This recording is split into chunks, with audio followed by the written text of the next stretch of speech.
Welcome to season 2 of Remnant Gamers. This segment has been brought to you by, of course, the Squirt Inquisitor 7000. It ain't the gun that squirts. And Goat Roper. This podcast is brought to you by Goat Roper. Well, I like watching corn. He likes watching it get shucked. Well, them damn corn shuckers. They at it again. Corn shuckers. Down there shucking in the fields. Oh my god. Exactly. Hashtag corn shuckers. Can we get like a Golden Corral simulator game? Golden Corral sim. It starts off where you go into Golden Corral and you're like, can I get some mashed potatoes? And the lady's like, ain't no more mashed potatoes, baby, just green beans and corn. And you're like, fuck this, I'm opening my own restaurant. The moose bathwater. Moose bathwater. It's just a turd in a thimble. Moose is in the Technovoid. Lat has got a camera and a mic that work almost 50% of the time. Jono cleaned up his room, and Chibi is now exactly in sync with her video. I'm just I didn't ask to get called out like this. God, did I sum that up too well? Oh, you hit the nail on the head, my man. That's a big reach. Nico Dasani. Nico Dasani. Legends of the Hidden Temple. Silver Monkey. All right, we all have that issue with the flying peni, you know? They're everywhere. Everywhere. They're just fucking everywhere, It's worse than locusts, honestly. But you know what you can do? All you have to do is get the floating thought. Oh. Yeah. Do tell. Yes.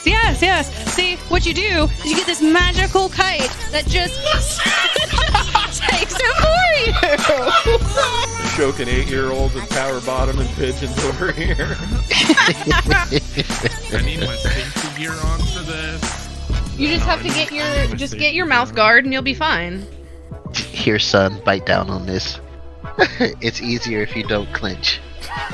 Just take a deep breath and it'll be over in 2 seconds. Oh, so that's where I was wondering where those copper tubes went. Oh no, I've had these on there. I don't know where the other copper tubes went. All I know is I put 3 copper tubes in the storage. You built a wall storage and looked at it, and now the copper tubes are missing from the ship's storage. That's all I know. What are you trying to say, Moose? I'll try. What are you trying to say, Moose? I was gonna say one of us is a copper tube stealing some bitch, and I'm saying that man ain't me. Alright. Burger! Oh. Tank! Burger! I'm gonna put cheese on it. Tank! I'm putting cheese on it. Doesn't Ain't need that cheese! It does need cheese. Burger! Take these starter clothes. I'm making another cheeseburger. Serve this. Serve this. Serve that. Serve this. Serve this. Now the cheeseburger. Now we need another cheeseburger. I'm gonna hurt someone.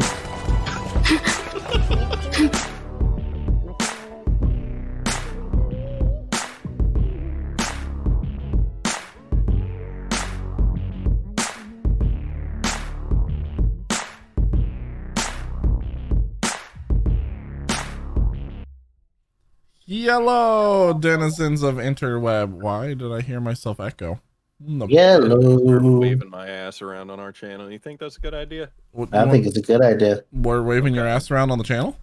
Yeah. All right, let's go. Bet. All right, let's go. I got man thongs. Let's do this. I can get like a bowl and put some water in it, and we can consider a hot tub stream, right? Yeah. Oh, that's a spicy hot tub. Well, I'll microwave it first, so it's an actual hot tub. Hey, all right. I'm here for this. Hello, people. Welcome to my ass. Hi, people of the interwebs. Welcome to Remnant Gamer Podcast number 87, and I am Giano. Who the fuck are the rest of you peoples? I am Jono. I hate all of you. I am the man made of moose. This is Jono. I am Buongiorno. And this is DiGiorno. It's not delivery, it's my dick. Good lord. How's everyone doing tonight? I got fairly well, I guess. I got a whole pizza, so I'm pretty Yo. happy. Pretty happy. And that pizza also comes with a complimentary emote. Yeah, well, I wish it came with a complimentary emo instead. I mean, you just all of a sudden, ding dong, doorbell rings, pizza comes in, and then it's just like somebody just holding their When I holding their pizza was in the rain. a young boy, Just standing in the rain, like, how could this happen to me? That'll be $13.50. Could you leave a tip? beautiful. I love it. That's the kind of delivery people that I need in my life. Honestly, same.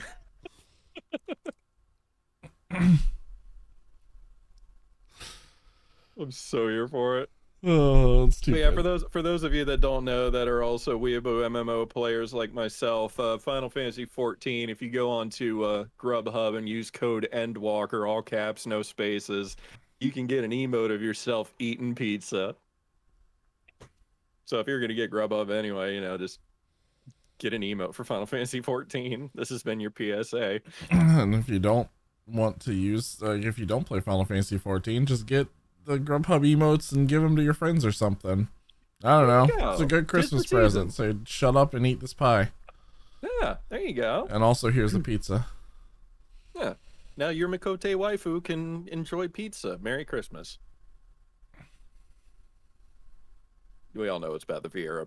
Bunny girls better than cat girls. Fight me. Can we delete Amaranth? Because I am distracted by all that scattered ass. This sounds like a you problem.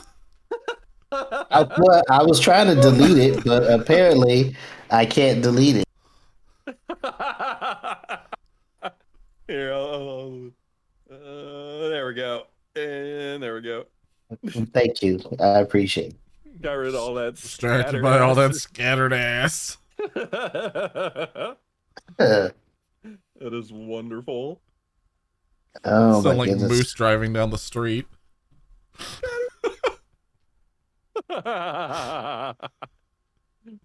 Why'd you get into a wreck today, Moose? Well, I got distracted by all that scattered ass. Amaranth? Yeah, Amaranth. Yep. Just at least once a week. It's the phone calls that I get. Pretty much, yeah. It's real Was you weird. wreck at least once a week? Yeah, how at least once a week. How they keep letting him hold his license, I don't understand. Because I've got a license to ill. Uh, Well, that's been this week's podcast. Thanks for coming. Yes. that was quick. It's been like Alright. two She weeks. 2 weeks. It has been. It has been. What the hell have you guys been up to for the last 2 weeks? 2 weeks. It's been 82 years. Who's little president? Genshin. I've been up to a little Genshin, a little. I played this new game called Fight in Tight Spaces. Oh, hey, I played How the demo is for that? that before. I enjoyed the shit out of the demo. How do you like Yeah. the game? It's actually pretty fun. I didn't get to play the demo, but when I saw it, it was on my wish list, and I come to find out it was on the Xbox as well. So I downloaded it for that. Yeah, it's But- a deck builder, beat 'em up strategy fighting game. Yeah, strange combination. I would say I haven't played anything like it, It and was really weird, but I was like, okay, so it's a deck builder, and you get to play John Wick just going through beating the shit out of people. yeah, It looked like turn-based super hot, so I was like kind of interested by that. Oh, Pretty 100%. It's turn-based super hot. the It's only super thing hot that I'm XCOM. finding, that I'm not liking is it doesn't seem the deck is as random as I thought it would be. Mm. Some deck builders are like that though. It's a pretty common mechanic. Are there any like card upgrades or anything that you can get? As you go through the game, you can get card upgrades. You can add additional cards into your deck. But I noticed that the first time I played, you go through several rooms to get to the end of the level, and by you have a set amount of life that you have to maintain throughout the entire level. Yep.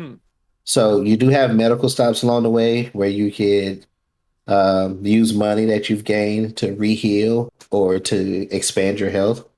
But there was one point where I made it to the end, but I only had.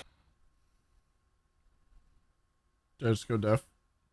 And I came on the mini, but it was the mini, and they kept issuing me the same like starting you were hand. cutting out randomly. Oh, right. Oh, yeah. shit. I'm catching bits and pieces. Like there was a large segment where you like, I got to the end and I only had, and then we heard nothing. Yeah. How about now? That's you're fine right now. Say a whole sentence, so Sorry, maybe. now. So sentence, so maybe. All right, good enough. How now, brown cow? Doing well, thank you. So I was saying that I got to the mini boss at the end, and I had 12 out of 40 health. And each time I died, I started with the same hand, like the same set of cards. Well, okay, so that would make sense if it's every time you restarted, or if that was like the first level, and the first level like our first run being like a full tutorial kind of run. But they have a separate tutorial. If that was a scripted run, then it would make sense. I hope not. That was the one thing that pissed me off. I thought it was random cards that I could use, but I wasn't getting them in that initial hand. So there's it's common in a lot of deck builders that if you restart a level by any means, for like Slay the Spire and Monster Train, games like that, like if your game crashes and it has to restart the fight all over again, the card order is predetermined at the moment you load a level in a lot of deck builders. So if you're restarting a level, it's probably just save scumming itself to the start of the encounter, and it has already pre-generated the deck order for that. So that's actually really common in a lot of deck builders. That was awful. That was an awful thing to go through. Let's still have fun though. I abandoned the mission, and the good thing about it is that when I did the mission, I still leveled up, so I was able to add more cards, but I just had to run the gambit all over again. But I was better prepared for it. Nice. Yeah, I might pick that one up when I cut through my deck builders and roguelikes list, which I'm not going to complete anywhere near as much of it as I thought I would. I was able to 100% Monster Train and Slay the Spire, but I've been working on the other ones, but then also just getting sucked into Final Fantasy 14 and Century Age of Ashes. So I'm like, I've started ignoring my roguelike achievement hunt for the year. Almost. Yeah. Which, by the way, shout out to Century Age of Ashes. I was telling Jono about this one earlier. It's it's third person Gears of War, I guess, like is equivalent, like Panzer Dragoon. Yeah, there's really not much Gears of War to it. There is sprinting essentially, but you're just flying around fighting dragons on a dragon. So it's just great. It's just a lot of fun, and it's free. It's that PS3 launch game Lair, but if it was actually a good game. Yes, this. But yeah, it's free. All the microtransactions are it's purely cosmetic. There is no pay to win whatsoever, despite it being a free to play game. You have no advantage over anyone else if you put money into it. It's purely to support the devs and get dragons that look cool as shit. They don't get different abilities or anything like that for buying the $30 dragons. None of that shit. It just looks cool if you want it to look cool.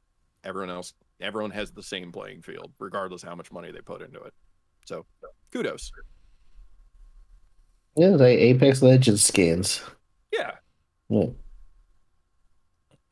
Yeah, but we all know that if you have an heirloom, you're automatically in a better place than anyone else on that map. Fair. We all know if you have an heirloom, you just become OP immediately. Fair. It's just how it works. Yeah. But yeah. No, so definitely shout outs to that. What else, Jonah? What have you been on? Oh, I guess yeah, it is on to me, isn't it? Yeah. You know, some rain. It's an oldie, but I finally have decided to play Stardew recently. Nice. Because multiplayer, and it was just really enjoyable and calm. Enjoyed it a lot more than I thought I was going to. It's a lot of fun. I have that and it's still installed, but I've only got like 30 minutes in it. Yeah, we saw that it was on Game Pass, and just some of my buddies like started a farm, and I was like, I'll play, I guess. Sure, why not? I'll be a cottagecore farmer for a minute. Hell yeah. Other than that, installed, but I haven't touched the Halo campaign yet. That is next on my list right now. Played a shit ton of Demon Souls. Oh yeah, you know, we haven't. So in the last 2 weeks, I got a PS5. I got right. The bundle came with Miles Morales, and I played and beat the shit out of it within 3 days. Such a good game. Such a fantastic fucking game. Oh my god, that story was beautiful. That's one of those games that everyone who's ever talked to me about it, I haven't heard anyone say a bad thing about it. Like people just, yo, Miles Morales, and then they just gush for like 30 minutes every time they tell me about it. I'm like, holy shit, all right, I need to get a PS5 eventually just to play this. The worst thing about it is that it's too short, but that's because it was a game made and based off of the Spider-Man engine as an in-between between the Spider-Man game and the sequel Spider-Man game that we're getting that's coming out. That is the only thing that I'd say. Otherwise, that game is perfection. Holy shit, wow. Miles is so much fun to play as. Right. And they did a story so well. Just honestly. I'm glad. I'd love I'm also just a fucking huge Spider-Man nerd, so gosh, every time something happens and I'm like, oh, I know that! That's part of the universe! Just it's too good. Yeah, a lot of that, a lot of Demon Souls, obviously. Just been doing co-op little by little runs on that. I'm on fucking Flame Lurker right now. Nice. Which of course is everybody's favorite battle of Demon Souls. Yeah. It's the worst fucking battle in Demon Souls. We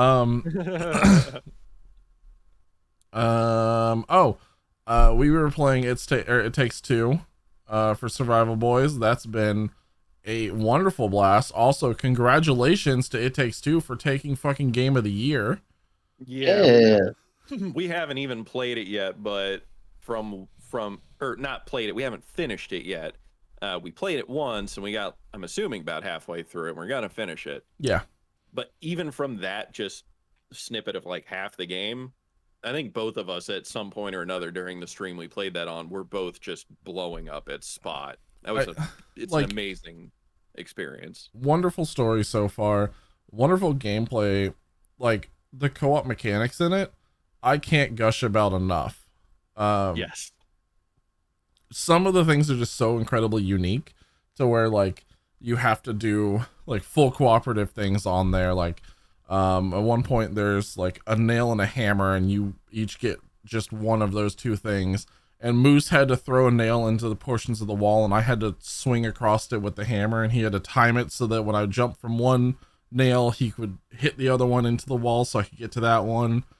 It took a lot of cooperation. It did. And it was enjoyable as shit. Yes. Other than that, because I can gush about It Takes Two for a while, We'll talk about them later though. Icarus just came out. Survival game. First person survival game. You can play multiplayer or you can play it single player. It plays a lot like The Forest, but with an RPG progression system in it and multiple levels that you're going across and spanning that have different objectives and different terrains and things. And you're going from like the Stone Age, like messing around with like wood and stone weapons and tools and building like quick little thatch houses, to having like full metal like structures and like crazy science machines and shit. So it looks like if they took Don't Starve and they made it into a 3D realm and just kind of made a whole game up from that. And these devs have like a big kind of respect for me because they took a lot of their notes from Valheim, which was just also one of my favorite fucking games. So they were taking notes from like one of the biggest survival games at the time while they were developing their own game and going, what can we do to improve on this? And so far I'm having a lot of fun with it. Nice. Okay. Can't recommend that enough. Perfect. It feels like, okay, so when we bought what was that game, Space Engineer, where it was just, hey, you're an astronaut, you can build whatever you want to, have funsies. Yeah. Icarus feels like what I wanted that game to be, Okay. and just so much more. Okay. So big ups for that. All right. Yeah, that's on my wish list. I'm gonna have to pick that up. Yep, it's still early access right now, but it's actually playable now. So I was like, yeah, why the fuck not? $30, I'll grab it. Yeah. My wish list that's only 137 games long. Yeah, I was gonna say my wish list that's like a quarter of my actual library list long. Yeah. Whoops. Thanks, Steam. Yeah. God, yeah, there's so much coming up too that I'm just like, "Urgh." Like Arc Raiders was the game I was trying to talk about earlier. That's one that I was very interested in. I say earlier, before the podcast even, earlier today. Arc Raiders coming up next year is a free-to-play cooperative action shooter type game. And there's robots from space and y'all got to fight them and stuff. It just looked interesting, and I like anything with giant fucking robots. See me in Armored Core, and my history with that series. So yeah, it's like, okay, big fucking robots, space, that ticks my boxes.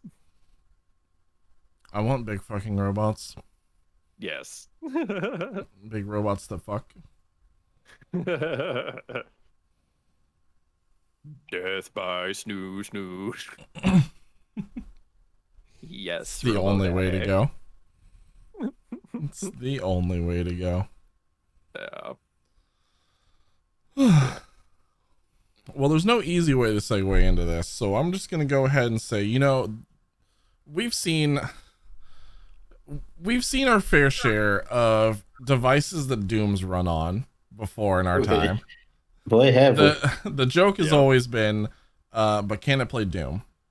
You know, we can run them on TI-82s, we can run them on refrigerators, we can run it through a script on Twitter.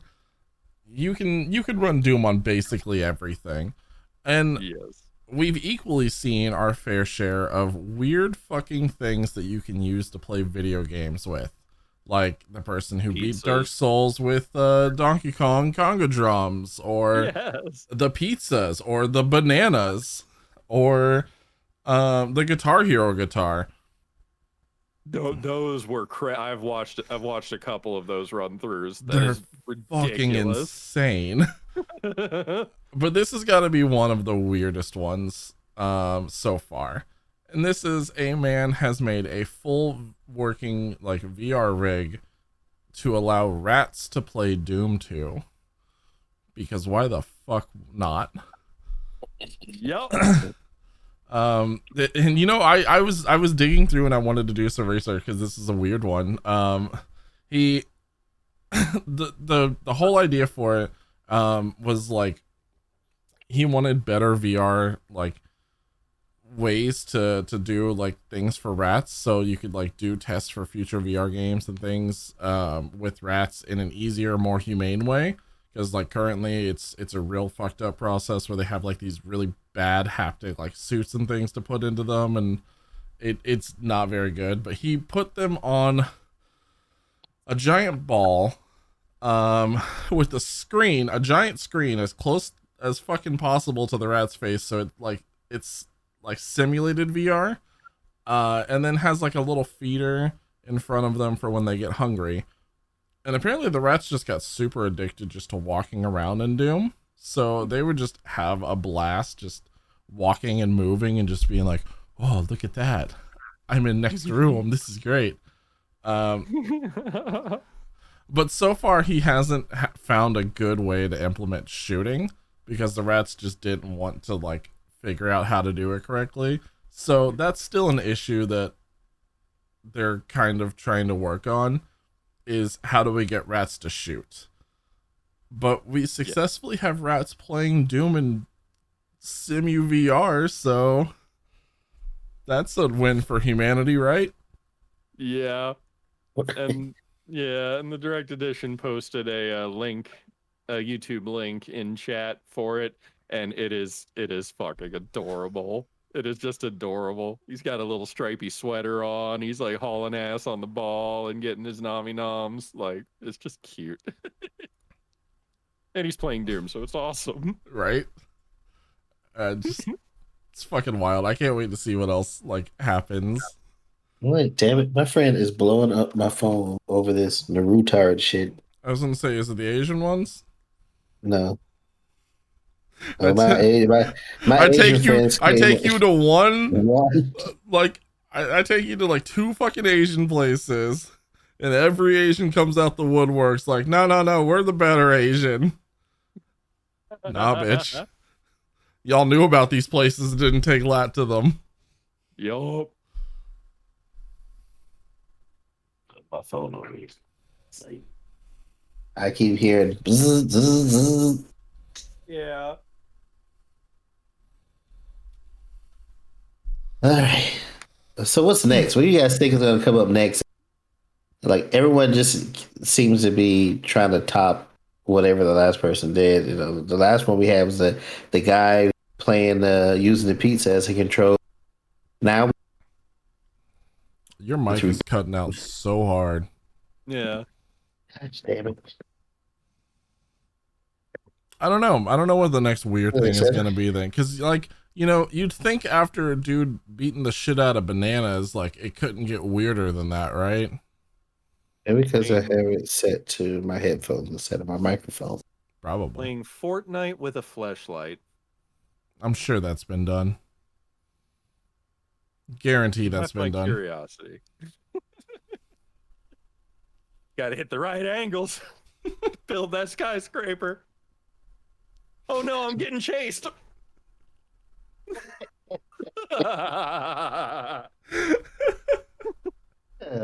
Oh my gosh. Default dance. After that, I hope I never see that again. Oh shit. Hey, you asked. You knew what degenerates were in here today. Yeah. You know who you're asking those open-ended questions to. Shame on me. Blame yourself. Shame on me. It was my fault. God. Oh shit. Well, I guess we move on to the next cute little rats. Yeah, you want to move on to the other kind of cute little rats? Yeah. Yes. It actually happened quite some time ago. We just caught wind of it. I guess two of Japan's favorite pastimes, Pokemon and sumo, kind of combined. And they had like banners of all of the previous Pokemon covers. Yep. And was it a tournament, sumo tournament, or was it just like? So it was a series of tournaments. They what they did was that Pokemon like signed on with the sumo wrestling. They sponsored sumo wrestling tournaments in Japan so that they could put over 200 different Kinsho banners displaying Pokemon characters and each of the Pokemon like covers like during the tournaments. So those would just be around the rings while the tournaments were going on, and it went through several different tournaments in Japan. So it was like most of the, I guess like what would be like the sumo wrestling, like kind of like finals and semifinals and all of those things that were happening throughout the country. So not unheard of. I mean, we do it all the time here with the Super Bowl and stuff, but right. Way fucking cooler because it's Pokemon. Exactly. Way fucking cooler because it's Pokemon. So they're sponsoring the tournament. Yep. Oh, it also says they're going to have some apron-like items worn by the wrestlers. That's also not unheard of for them too. Like we had what the Olympics 2 years in a row Japan's had, or two Olympics in a row Japan's had Pokemon themed like uniforms and everything. So it makes my little heart happy since I grew up alongside Pokemon that it's such a huge and prevalent thing over there that it's just iconic. Yes. Oh, this will also make your heart happy. In January, it says, starting in January, the referees will have Pokemon themed outfits. But what Pokemon themed out? Like, Brian, unless can we get a Snorlax ref? no, Snorlax unless ref? all of the refs show up in Mr. Mime outfits, I'm out. Yo. I guess equally they could be like Hitmonlee, Hitmonchan. That's what I was starting to think, but then also I thought about, well, kickboxers already kind of look like Hitmonlee and Hitmonchan. I mean, there's the obvious like sumo wrestlers Makuhita.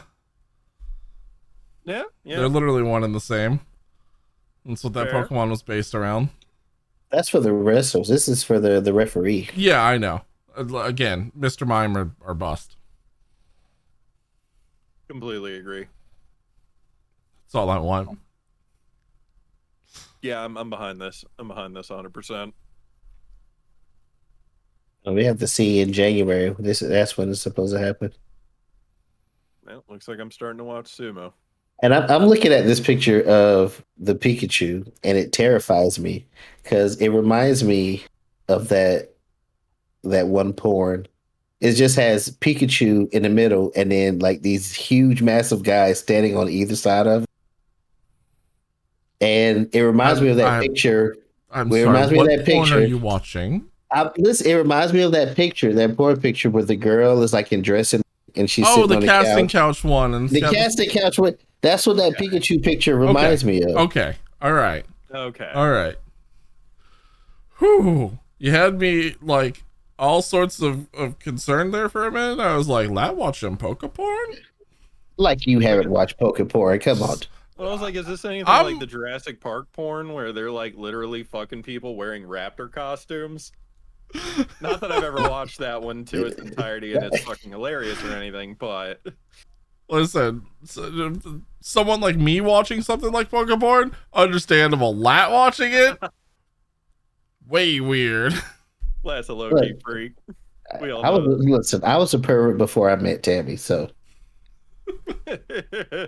it doesn't stop because I get married. Damn right. There's different levels of pervert. There's different It's- flavors of oh, yeah. pervert. Well, we definitely know there's different levels. You just Fair. completely cut off again. The internet knew that we didn't want any Yeah. part of that. They were like, Poke Porn, shut that mic off.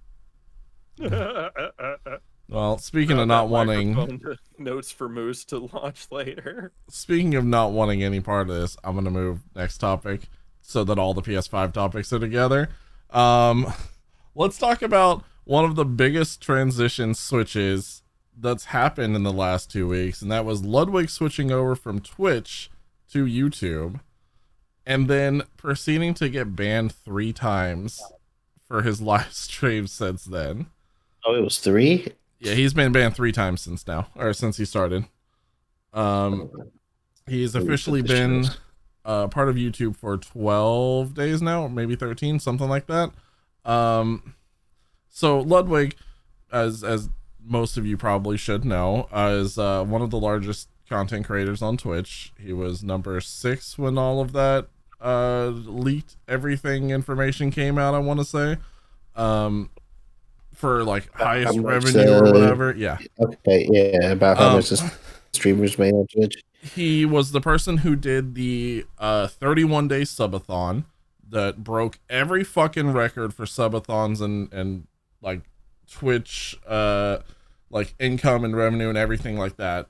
He honestly is an impressive fucking individual in general. I've started engulfing a lot of his content recently just because it's good content. Yeah. But he's not. So one of the things was he was switching over from Twitch to YouTube because Twitch, even though he was one of their highest like income people and like one of the faces of Twitch at this point, born and bred, grew up, learned how the algorithm, learned how to grow entirely on there, from start to finish. Twitch refused to fight for him, so YouTube just was a better option for everything that he was going to do. He moved over to YouTube.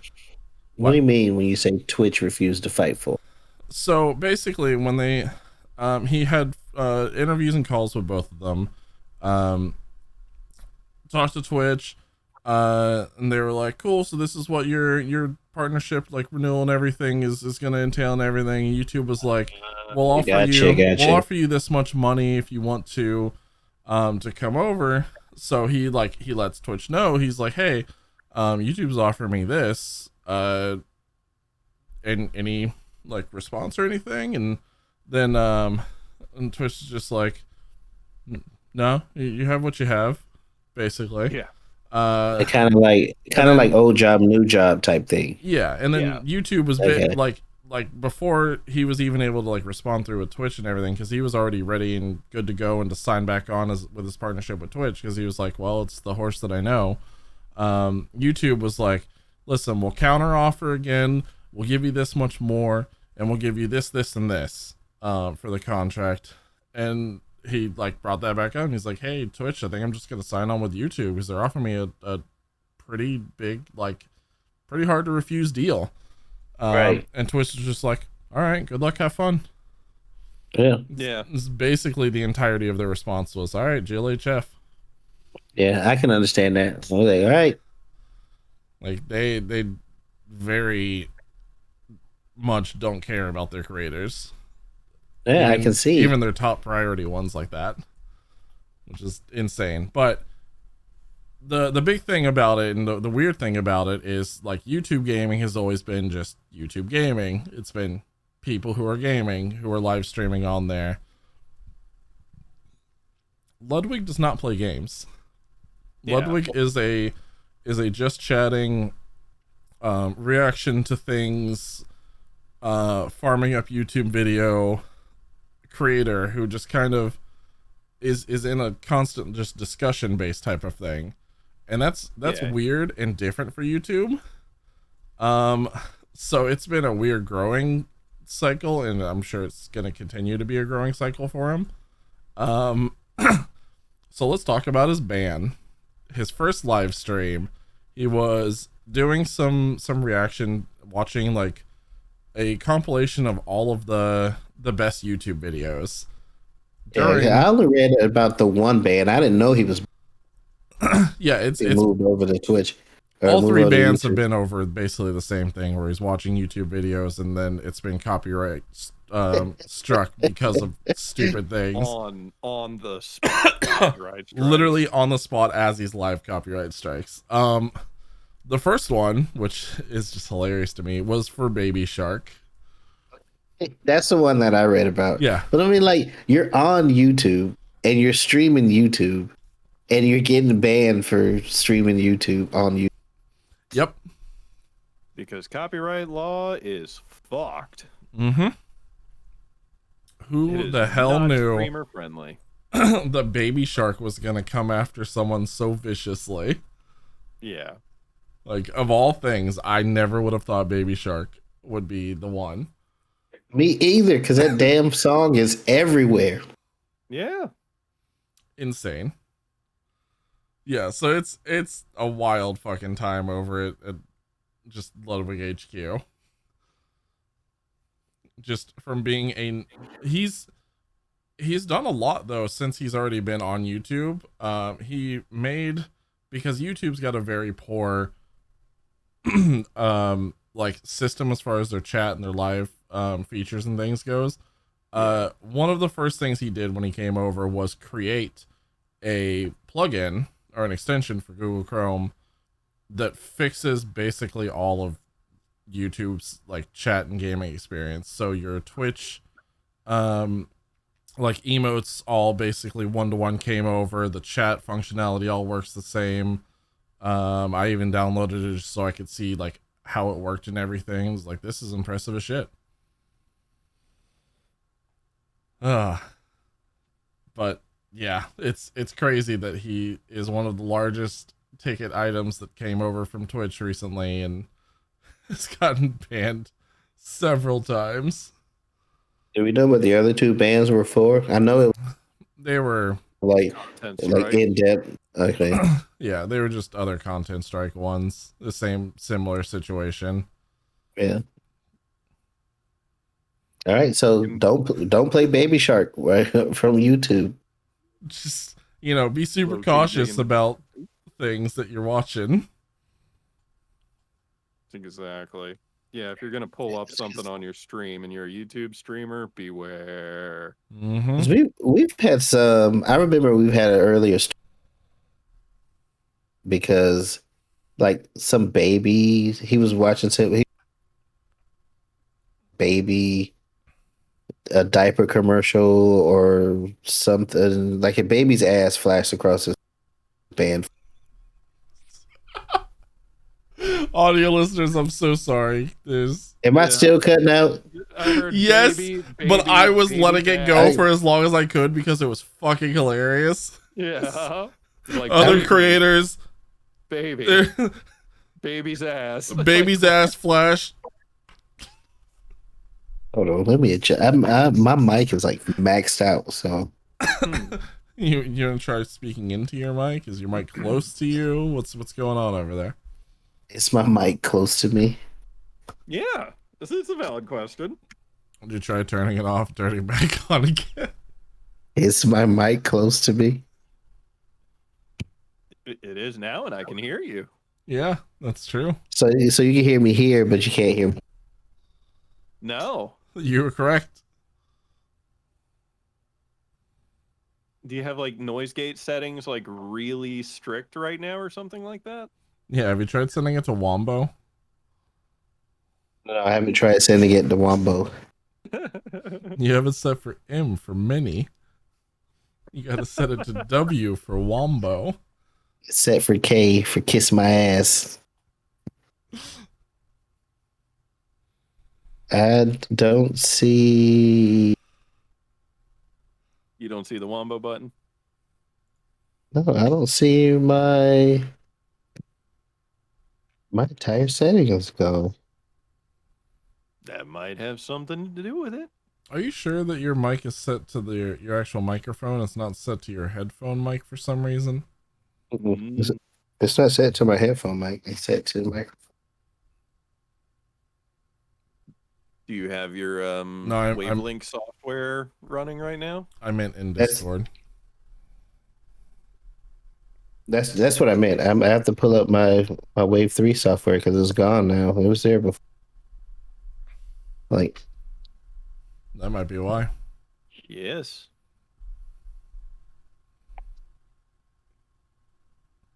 This is possible.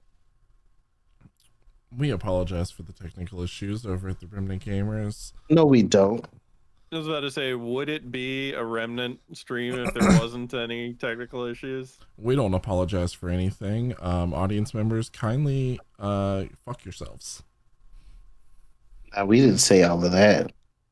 Listen, it's one or the other, okay? Which side of the fucking spectrum are we on? Why can't we have a happy middle ground? Never. Audience members, we're sorry, but you have to fuck yourselves. There we go. That works. I'm just going to hold my mic up like this. We will assist you if you need help.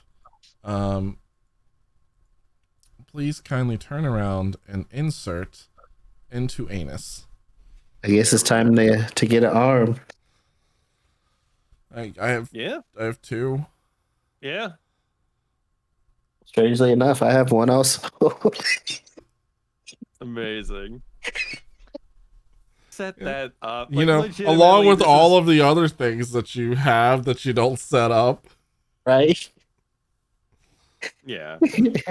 I've got the stand that it came with, and it's nice. It's it's weighted and everything, and it's the one you got in there right now. I got that nearby, but honestly, man, no, this is the future right here. I'm gonna have to get to the future. Yes, get back to the future. Yeah, I got all kinds of box stuff on my desk that I could be. So that's my goal for the new year. No, it's not here yet, but that is my goal for the new year. Set up a mic. Boom. Yes. A solid goal. Baby steps. Should take about 3 minutes. Yeah, it's not a process. Like it's. I'll do it in March. God damn it. All right. Are we ready for Sony Bad News Sandwich? No, but I don't think anything is going to make us ready for it. Oh, the Demon Onion episode, Loki. Abso-freaking-lutely. Yeah. Sony this week. You have cut out again. Yeah. I have no idea why, but you cut out again. Just cup that mic, man. He had it to his face and it was still cutting out. Oh, I missed that. Again, check your Discord. I don't think that your mic is set in Discord to your wave. I think it's set to your headphones for some reason. But I don't see a little speak thing microphone. That's what those are called, speak things. I don't see a microphone and plugged into his headset. Yeah, that might be the issue of why it keeps cutting out. But it wouldn't pick up anything at all if it was. You don't know that. And then I heard myself coming out of his. What is he doing? It could be set to his camera mic for some reason. Ooh. That has been something that happened before. I've done that before.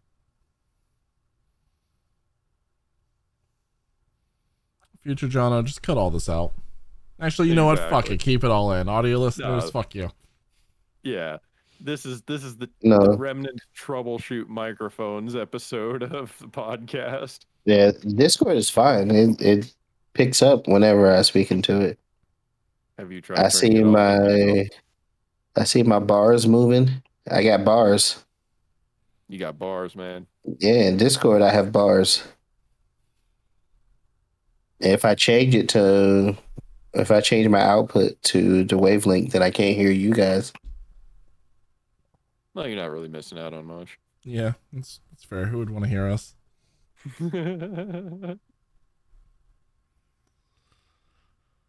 So I don't know. Continuing on, Sony dumpster fire. Yep, Sony dumpster fire. So, we'll start off with some people were not as fortunate grabbing PS5s as I was during the holidays. A kid was trying to sell his PlayStation 5, a 19-year-old, and someone online went to go buy it. What ended up transpiring, unfortunately, was the person who went to buy it instead decided, nah, I don't want to use money. I'm gonna shoot him instead. Pulled out a gun during the transaction, shot the kid in the side, and then didn't take the PS5. Yeah, just bolted. To me, this one seems like he was going to use it to scare him and just take the PS5, but yeah, when he accidentally shot him, it freaked him out, so he kind of just like hauled ass and got out of it. So, and I mean, I was going to say, we've joked a bunch about me beating the ass of little kids for a PS5, but it's really not that serious. Yeah. Just give it some time. Just go get your own. Do something that isn't this. Ain't that serious. I'm a Sony fanboy. I don't have my PS5 yet. I ain't fighting nobody over it. I'll get one eventually. Yeah. My life ain't different because I don't have a PS5. Fuck it. Yeah. I'm pretty sure kid is fine now, but yeah. But fuck. He got shot. Yeah. The PS5 dropped and broke. And this asshole just kind of fled. Yep. What a world we live in. Renee says show cat. Let's see. All right. Come here, buddy. I know he was sleeping on my desk most of the stream so far, but no. Come here, buddy. Yeah, let me reappear into the frame here with Mr. Nova. We need some animal channel points. Yeah, it's my little buddy. He is such a good cat. He is the most people-friendly, like, personality-ridden cat I've ever owned, I think. Like, that is one of the only cats that I will not eat. Yeah. Yeah, Jono's had a chance to meet Nova. Mm-hmm. One of the only cats that I will not eat. Okay. Absolutely love that cat. Yeah. he was earning me he was earning me brownie points at the vet yesterday. I took him in for some workups, and he was just working his magic with everybody. He was making all the friends. Renee says that I want to eat her cats, and that's because she named all of her cats after food. You can't name your cats biscuits and gravy and not expect them to also be cooked.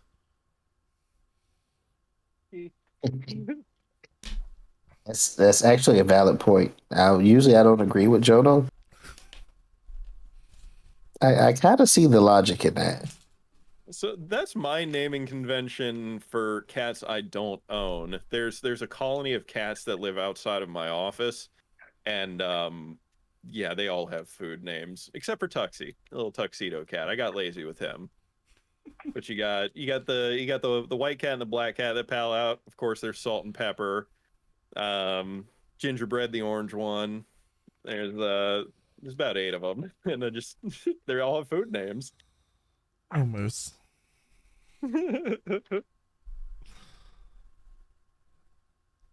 So it's free game to eat them all, is what you're telling me, except for Tuxie, because it's not food. Right, Tuxie is not a type of food that I'm aware of. One of them have to live to tell the story. Yeah, exactly. Let me tell you the tales of my lost brothers and sisters. You tell them what you saw here. You want some of what he's having? Alright, so moving on to some positive PlayStation news before we end on a horrible PlayStation news. You're gonna sandwich the positive in between the bad ones? I told you it's a PlayStation bad sandwich. So this is rumor right now. There's no like full confirmations on it, but Sony has plans on merging their PlayStation Now and PlayStation Plus services into like one service to kind of compete with Game Pass, because as we all know it, Game Pass is kind of the best fucking thing that's happened for gaming in general, for like free service shit. Yeah, Game Pass is whipping ass. Really fucking hard to beat how good Game Pass is. Day one titles for like AAA title releases, like Halo just fucking dropped on there day one. Cross between Xbox and PC. It's really fucking hard to beat that system. Shit ton of indie games. Mm-hmm. So shit ton of AAA games too. Like they've got it all. So Sony's doing what they hope can help fix that situation. And they're offering, or they're going to be supposedly offering up 3 different tier systems for their PlayStation Plus now, whatever the hell they're going to call it whenever it all releases together. This is Sparta. But supposedly you're going to have access to, and God, they'd fucking make everyone cream their panties if they did. PlayStation 1, PlayStation 2, and PlayStation 3 library, including PSP library, that is supposedly going to be available. And that'll be for PS4 and PS5 users. Don't know how true it is. We'll see whenever there's an actual announcement that's official from Sony. This is all still rumor right now, but it's coming from like solid sources inside like Bloomberg, who usually have a lot of these things backed up in like fact from inside sources they have usually at the developers or the companies. But that'd be fucking awesome if they did. It would be. I kind of feel like it's going to be a double-edged sword, because either PlayStation either offers good shit and then jacks up the price, or jacks up the price and don't offer good shit. So hopefully this is true, because all of these games that would be fucking phenomenal. But I got to see what this 3-tier system is going to be about. Yeah. I sincerely hope that they take the ball and run with it and actually create a library of games that is substantial and actually good titles, like the Breath of Fire game on PlayStation, for instance. Good shit. You give us like God of War day 1 drop. Yeah, stuff like that. They have to do something, honestly. Like, PlayStation has to do something, because PlayStation Plus very much just isn't worth its value for being usually a subpar free game or 2 per month, and just access to online, where Xbox Game Pass is their online service plus everything in the fucking world for free. It has to hold value. And comparing the two, there's no fucking comparison. And they listen also, because you cut out. And everyone started to lose their shit about it when Microsoft was going to jack their price up to $120, and they quickly backtracked on that. That's what we're talking about, Good King, is the PlayStation Plus and PlayStation Now. They're talking about merging the two together, and offering a lot more with it, because it honestly has no way to really compete with Xbox Game Pass, and now what it's called PC Game Pass. You're all good. Also, thank you for the 14 months, Good King. Oh yeah. Well, that was the good. Now we finishing this bad PlayStation sandwich. And now we finish with the bad PlayStation sandwich, which is a thing that I happen to have tuned into just after it happened, and then went, what the fuck did I just read and witness happening? So, as we know, there's been a lot of outings with a lot of game developers and a lot of companies looking at you, Activision Blizzard, with a lot of really, really shitty things that have happened over the last year, X amount of years, things that have come to light now. A PlayStation exec was just fired after a what is the name of their channel? There's a channel that does like attacks and like takedowns of predators and things, kind of like Chris Hansen does. Is it People versus Preds? Yes, People versus Preds. Thank you. Okay, I was gonna go with Monster Hunter. Close enough. People versus Preds found a Sony exec who was going under the name of Jeff, I believe it was. Jeff, yes. on Grindr and was trying to solicit like underage boys to his to meet up for sexual activities, I guess. Yeah. Yeah. And it's very clearly a PlayStation executive who was also wearing a PS5 shirt when he opened the door and they caught him. Right. I saw that video and I was like, oh, that's just perfect. Mm-hmm. Yeah. Just in case you were wondering who this guy is, this fucking dirtbag, he's wearing the shirt. Yep. And his name is Casciapo. I probably butchered the shit out of it, but Yeah, cow shit sounds about right. Yeah, cow shit something or other. But he was going by Jeff on Grindr, so but a piece of shit got caught and was immediately fired from Sony afterwards as well. Which, good for them. Good on them for being like, no. We don't allow pieces of shits in here. Yeah, nah, fuck you. And like, hell yeah. That was I was very fucking upset whenever I read that. Yeah, a little fucking bit.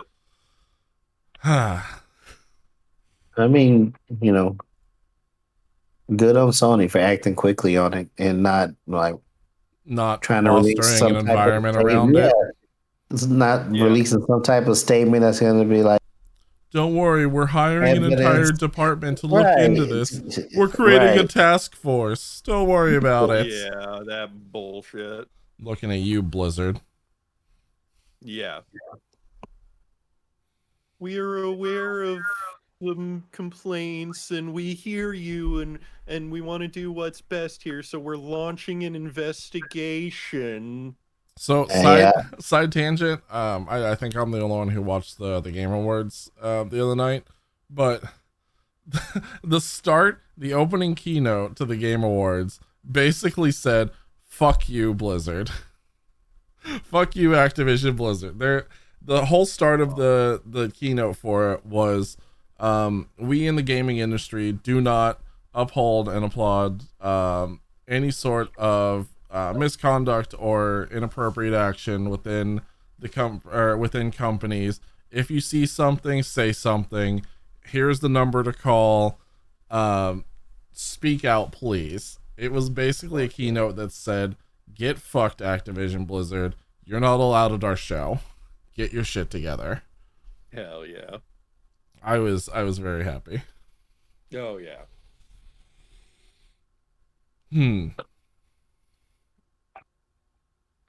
Yeah, that was all the Sony news that I had. Was it. It's over. The bad news sandwich. Well, I mean, there's still bad news. There's still plenty of bad news. It's the gaming industry. The bad news ain't going away. Yeah, like our wonderful Game of the Year, and also won a couple of other different awards, or at least was nominated for almost every fucking award that night. It Takes Two. Yeah. It takes two to make a thing go right. They are in a lawsuit right now with Take-Two Interactive because their name has the word take and two in it. Yeah, that's kind of bullshit to me. What's more bullshit is the rest of the trademark claims and lawsuits that Take-Two Interactive has also sent out recently over literally the dumbest things. It's like when Bethesda was trying to sue Notch over the word scroll. Take-Two is filing trademark claims and sending out any like lawsuits for people who have the word Rockstar, Social Club, Mafia. Wonder if anyone's gonna take any sort of issue with that being trademarked. Civilization. You can't call anything a civilization anymore. There were some other things that they were trademarking that were fucking stupid, but just very generic terms. Obviously has to do with some of their actual personal games, like the Civilization series or something. But Rockstar, like, what if someone has the word Rockstar in a rock game? That would have to do with the music type of situation. I didn't think you could trademark stuff like that, because I remember DC Comics tried to trademark the bat, and they wouldn't allow them to. You can for certain situations of certain things. Like there's some things that you can trademark, and there are some things that you can't trademark. I think it depends on what avenue the trademark takes place in. Like if it's trademarking it only in the gaming industry or only in titles of other video games, I think it's allowed to happen, but they can't trademark it as the broad term of like everything ever. Yeah. Like I know there's like pop stars and rap artists and things who have like words trademarked and things like that, and phrases trademarked, like you can't say like you're fired or something without it being a trademark, or you can't say, what the hell was that, was the one that Paris has trademarked. It was like, that's so fetch. That's hot. That's what it is. Oh, jeez. Like things like you can't market off of things like that because they're trademarked. Yeah. And didn't Snoop trademark for Shizzle at some point? I want to say that he did. He should. He really should. And I Not think that I'm like here for aggressive copyright or anything like that, but if anyone should own anything, he should own that. I mean, absolutely. But I want to say that Flava Flav has a trademark on something too, and I just can't remember what it is. Giant ass clocks. Big Ben, he's coming for you. Jesus. So I'm gonna segue away from our topics real quick, because this is something in gaming news, because the Game Awards did present Square Enix with an award. So Good King 86 states in chat, I can't believe the Final Fantasy 14 developers company won the award for best community outreach award when they haven't done much for how bad this X-Pack has been going. So addressing that, because that has been a huge issue here. We don't have it on the topic list. So Final Fantasy 14 released the Endwalker expansion here in the past week, and it has been an abysmal launch. Good luck. Server queues are immense. You have to babysit your login. You literally have to sit there. You can't just let it count down and then you get into the game. It has been hot trash. The point that I would like to make to that, though, is that Yoshi P, head developer over at Square Enix for the Final Fantasy 14 project, has come out tearfully so to the community that they are doing their best. And I would actually have to agree with that, because right now, just try to go buy a graphics card. That's the tip of the iceberg. Right now, there is a superconductor shortage in the tech world. And it is not just affecting graphics cards. It is affecting entire server stacks. It is affecting most things that you need for large organizations to host online servers and content delivery systems. So that being said, Final Fantasy 14, ever since Twitch streamers like Asmongold and several others made the jump from World of Warcraft over to Final 14, they've actually blown the Final Fantasy 14 player base up to immense numbers. They have the highest player base they've had probably since ever, even more so than when A Realm Reborn dropped, when they re-released Final Fantasy 14. Yeah, they had the record recently for highest highest members playing a game on Steam at a time recently. Yeah, so they broke a large record. Yeah, and so we're talking a gigantic influx of players that has only happened. Asmongold only came over a few months ago, and then there was an expansion release on top of that, and it's been the world around the expansion is based heavily on Final Fantasy IV, which was a beloved Final Fantasy title. So all of these things coming into play together has made it an enormous launch that most companies wouldn't be ready for. And right now, with the superconductor shortage going on, hell, unless you are a game development studio that also can press your own superconductors and boards, getting that equipment is not a fast process. So I would it's the same thing as what happens with literally any MMO upon a large release. Like, no one's ready for it, no one can handle it. I purposely don't play an MMO that has a large release until like a week later, if that. Because there's gonna be issues. There's gonna be a giant like ton of fixes. There's gonna be server explodes. There's gonna be all sorts of things that need to be refined and worked down. I just don't play large like things like that until a week later, if that. And by then it's usually died down. Like, look at New World. The first week of launch for New World, queues were, I don't know, 14 hours long, something like that, if that.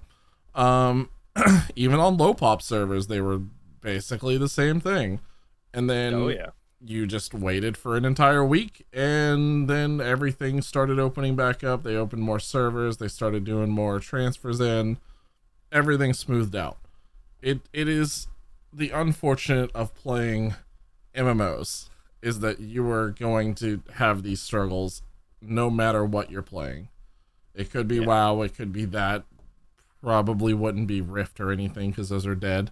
I'm sure BDO has these problems somewhere, but they don't have player base. No, comparing a new game to an 11-year-old game, I mean, valid, but WoW also has those issues. Servers will go down for the whole first day of release. You will not play on a new day, on a new expansion or a new patch update server for WoW. Absolutely not. Yeah. and the problem is that with how hardware is pressed for corporations, there is already a waiting list. As a company, you have to get on a waiting list if you want chips pressed, if you want server racks constructed. Those companies that build the actual racks and and all the rack mounted systems that go into it, they have to get on a waiting list. The company that makes the chipsets for those things that are going into that, so we're 4 companies deep. Each of them have a waiting list with each other into the manufacturing phase. So it is a drip effect, and each one of those companies has their own waiting lists of clients to get hardware. And it's a huge problem right now because ever since the pandemic, the waiting lists were already made. We're talking waiting lists being about 2 to 3 years deep at the chip pressing level.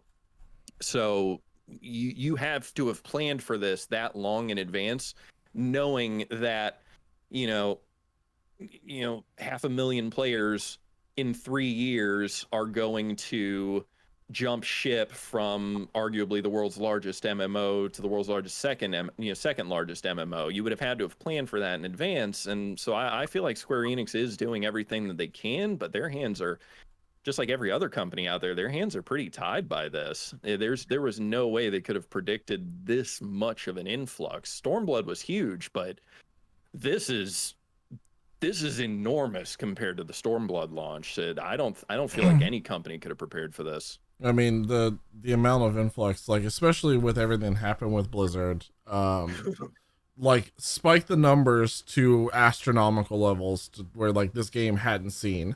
Where we had a point this year when they had to stop selling digital versions of a video game that was a digital version of a video game because they had too many people buying it all at once. That was the last expansion of Final Fantasy. Yeah, that's one of the big issues, is that there's so many people jumping into this game all at once right now. There's no way to anticipate or to counteract any of this except to just kind of wait and let them fix it. There's gonna be fires. Yeah, you just gotta you gotta know that Square Enix has their orders in, and hope that the distribution company for their servers has a quick agreement with the people at the pressing manufacturer, at the foundries and everything like that. All you can really do right now is just hope that all the way up the chain, it's able to be expedited. It possibly may not even be, because hell, Nvidia's already booked their spot for the pressing of the chipsets for the 4000 series of their next graphics card, and you still can't even buy anything in the 3000 series unless you go by different means or scalping. But they've already put in their order for the 4000 pressings this far in advance. And they're drafting the 5000 series at this stage, I'm sure, because it is a long ass waiting list to get stuff done. And let's be honest, can we not just appreciate the fact that 14 won best ongoing game over Fortnite? Oh yes. Yes. like let's talk about the real winners here. Listen, the Naruto DLC got me in, all right? I'm not gonna lie. The Naruto DLC made me play Fortnite, but 14 still best ongoing game. Yeah, and I'm very here for it. Also, Naruto DLC swore me off of Fortnite. Also, all of the love and hello to Nobu. Nobu. Nobu. Thank you. God, but not forgotten. Right. But yeah. So good, King. Yeah, I didn't want to come at you for that, but I just wanted to clear the air because a lot of companies are having this issue. 14 right now, though, is just in one of those. Square Enix right now is just in one of those spots of taking massive hit after hit after hit right now. Yeah, like literally just repetitious hits of large things happening. Oh yeah. And good luck if you're a hardware developer right now. That's all I can say. May the odds be ever in your favor. So that was my little rant. I spend a lot of time. Everyone's got their corners of the internet. I spend a lot of time in the hardware side of the internet. So that was in my wheel, and it just happened to coincide with a game I play. But I spend a lot of time in the hardware side of nerddom. Yeah, Moose only gets hard off of wares. Bingo. And Khajiit has wares if you have coin. Yeah, right. How you feel about that one, Khajiit? He's asleep. Khajiit slumbers. Yeah. All right, back on to some bad news. Right. You know, as if everything else tonight isn't bad news. Activision Blizzard's making money, so of course they had to fire more people. And by more people, how many more people, Jono? Well, you know, all of their fucking QA team. Oh, a whole ass department? An entire fucking department. You know, does anyone know, or like, has anyone played Warzone or anything recently? You know, their continuous ongoing game that still's making them a shit ton of money. $150 billion. Wait, no, not 150. But hold on, that's a lot more money than what. That's the $3 billion. $3 billion is what they made, off of Warzone. This last like revenue time period. So of course, 50 billion, 3 billion. Yeah, it's just a slight difference. That's just a couple of dollars. Just a couple of dollars. Drop in the bucket for Bezos. So Raven Software, who had previously told all these QA testers, no, you guys are secure. Don't worry. We're gonna be actually like looking at restructuring and getting you guys more money, because you should be making more money than $17 an hour for QA testing these games rapidly every single day, 7 days a fucking week. Instead decided, hey, we're gonna take you all into individual one-on-one interviews and let you know that by January 28th you guys are all fired. Yeah, you know, because that's a thing you do. Because who the fuck needs quality assurance? Who needs to make sure the quality of your ongoing online video game works? Oh, if I'm not mistaken, and you know, I could just be conflating this because of all the bullshit that Blizzard Activision is doing this year. Mm-hmm. Didn't they report record numbers a year or two ago and then subsequently fire a shitload of people? Was that them? That was them. Okay. Yeah. I just wanted to make sure I wasn't like, taking an actual news story and just putting it on them. But No, it's a trend that happens at Activision Blizzard. They go, hey, we see profit, and then they go, but also have profit. Right. Yeah, they fired a whole wing of people. They did it. They did it a few years before that too, with the Heroes of the Storm teams. All the esports team. Yeah, the whole esports division was shit canned and moved to over projects. Fucking Twitter. Yeah. So they're not. That was the one that pissed me off the most about that, was that they did it over Twitter and they weren't even told about it until they checked their Twitter the next day. Yes. After a week after BlizzCon, where they had a huge esports tournament happen. Yes. Yeah. Yes. Okay. And announcements and everything. Yeah. No, that was the shittiest fucking year. Yeah. So historically, Blizzard Activision is not a good thing for job security. Why is Blizzard still a thing? We don't fucking know. It seems like Blizzard mirrors their community. To an extent, yeah, I could see that. As somebody who was a member of their community for quite some time. Well, I stopped playing Call of Duty because and here we are, the company and shit. So, and we'll never know why Lat stopped playing Call of Duty. Is that Activision Blizzard censorship? Yeah. First it was Sony, now it's Activision Blizzard. You gotta stop pissing these companies off. Oh my god.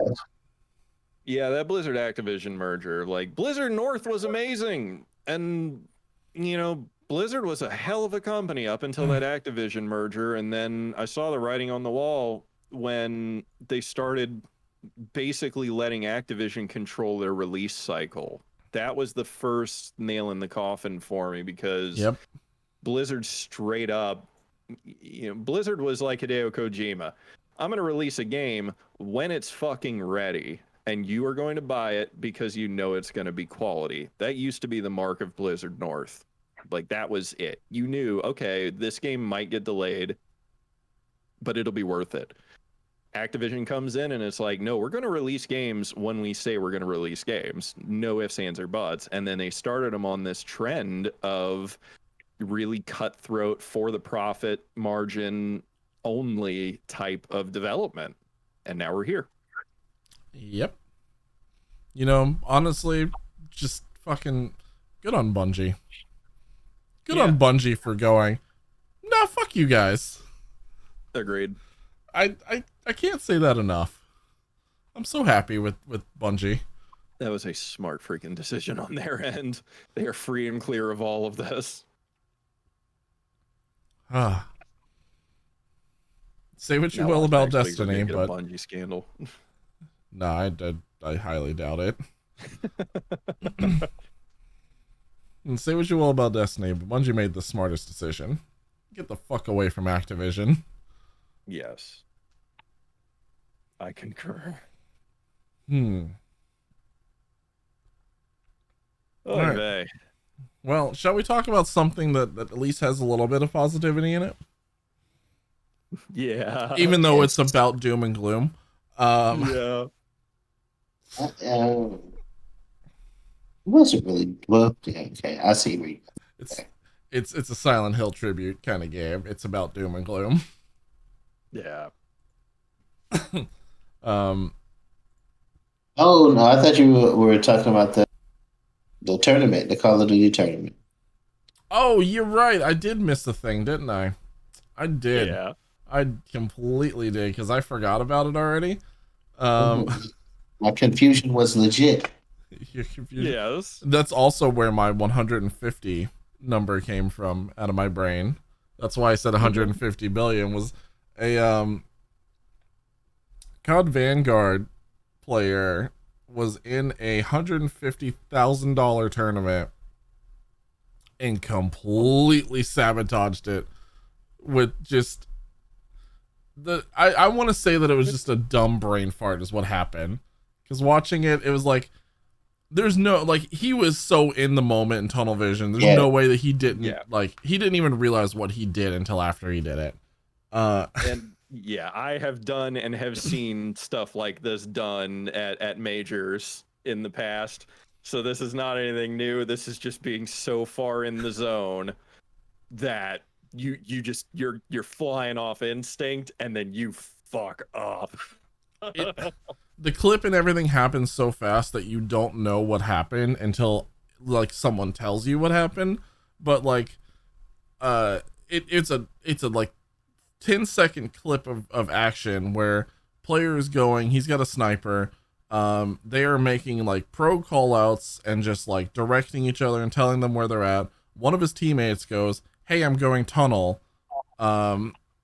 He takes that as, okay, I need to help clear tunnel, jumps down, shoots his teammate, kills him, goes to climb a ladder next to it, encounters another person, has to reload, dies because of it, loses them $150,000.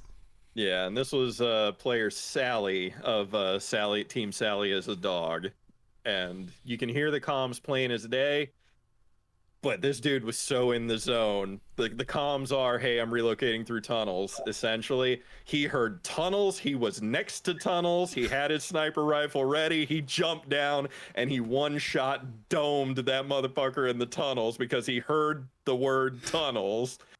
And then it doesn't even register that it was a straight-up team kill. Like, he decimated. Honestly, I didn't even realize that it was a teammate that he killed until I had it explained afterwards. But like, he jumped down, shot him, and I was like, damn, that was a good kill. And then he gets killed afterwards, and I was like, what happened? That wasn't the person that I needed to do. Same team. Just amazing. Yeah, no, still good kill. Yeah.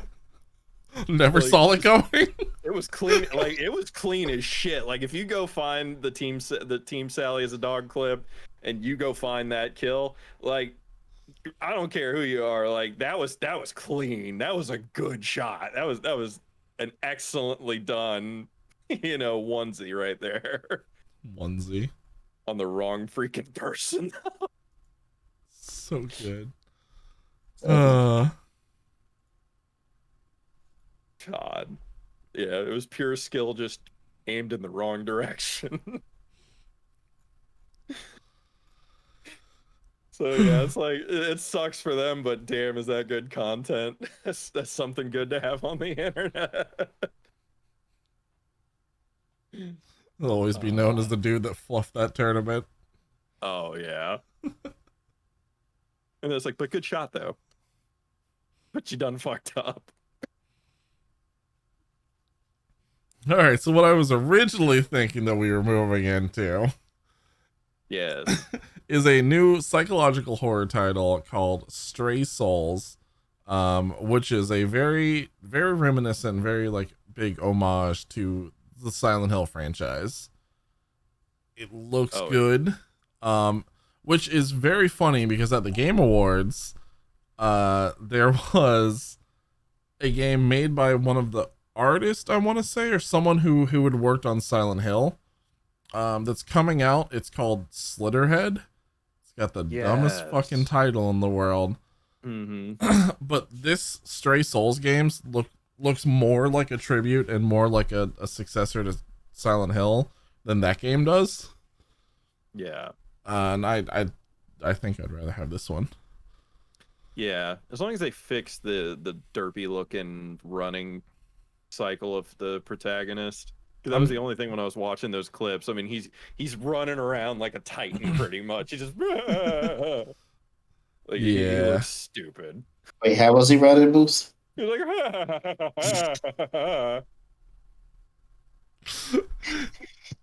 you ever see the Titans in Attack on Titan? That's how this guy looks. Oh, like.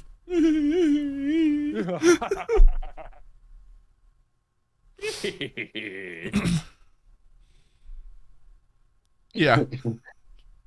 Thanks, I can visualize it better now. There you go.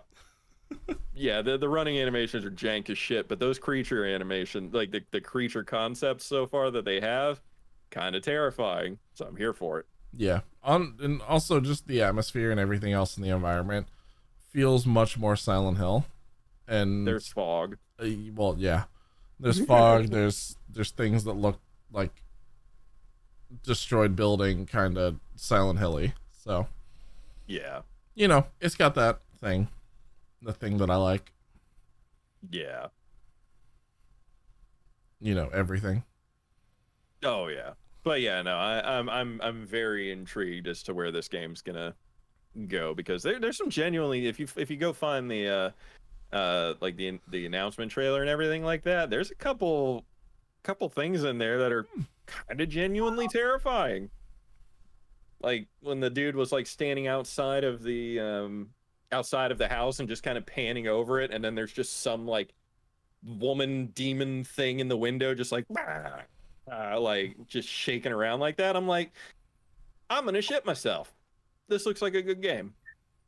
It was honestly the most terrifying when the screen cut to black and I saw the reflection of my own face in the screen.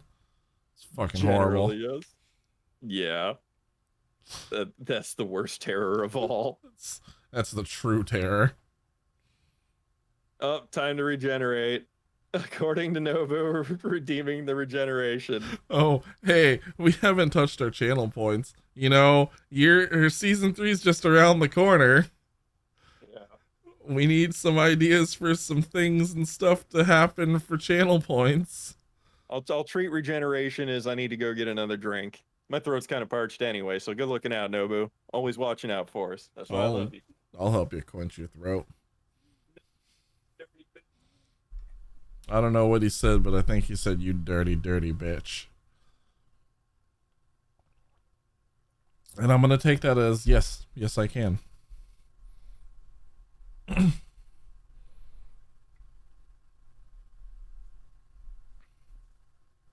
are you side-eyeing over there?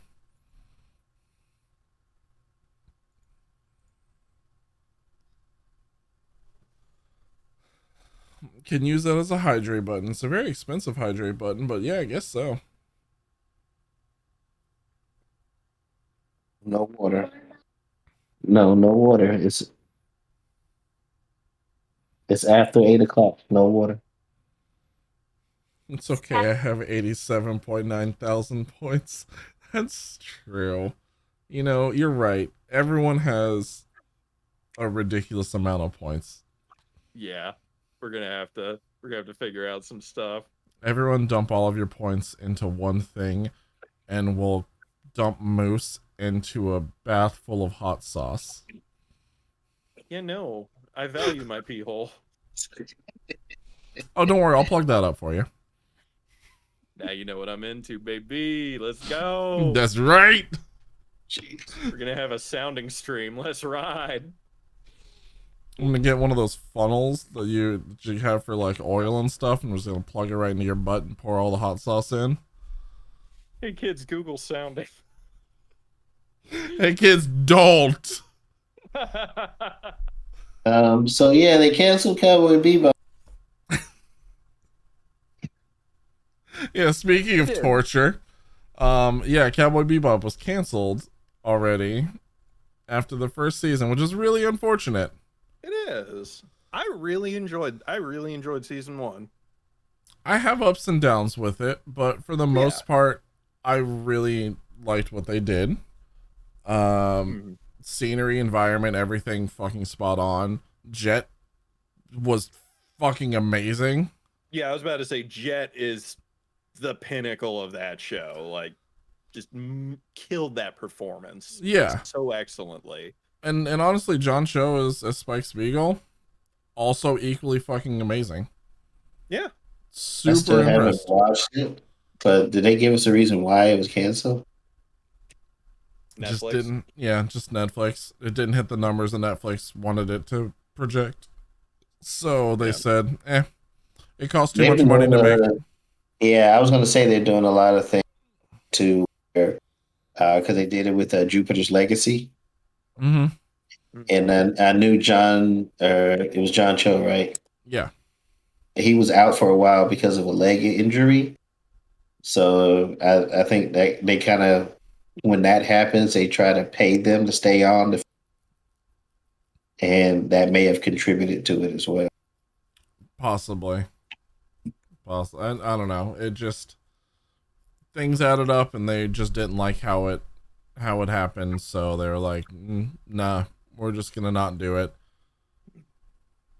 And honestly, with the way I'm not going to spoil anything, but the way they left off season 1 had me very excited to see what they were going to do with a season 2.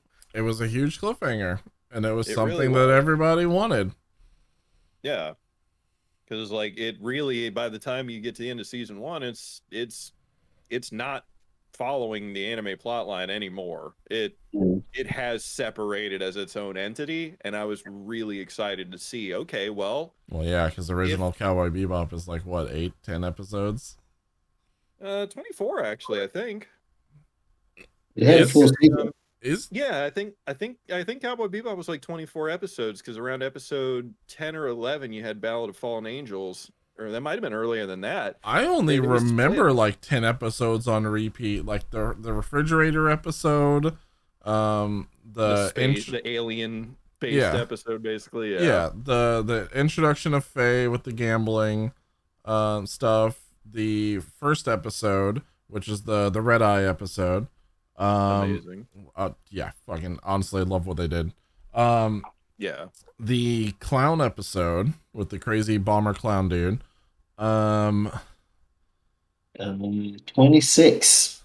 God, I didn't think that it was 26 episodes. That's crazy to me. Yeah, the original anime, even though introduction of Ed and Ein.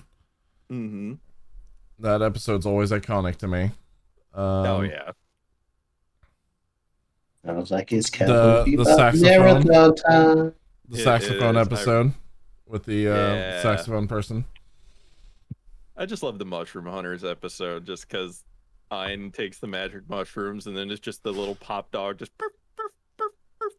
harping around, like, just tripping his ass off. That's one of my favorite episodes, literally just for Ein eating magic mushrooms. Honestly, Ein is like the best part of Cowboy Bebop overall ever. Agree. Like Ed and Ein, honestly. Yes. God, yes. Always made me want a corgi. Yeah.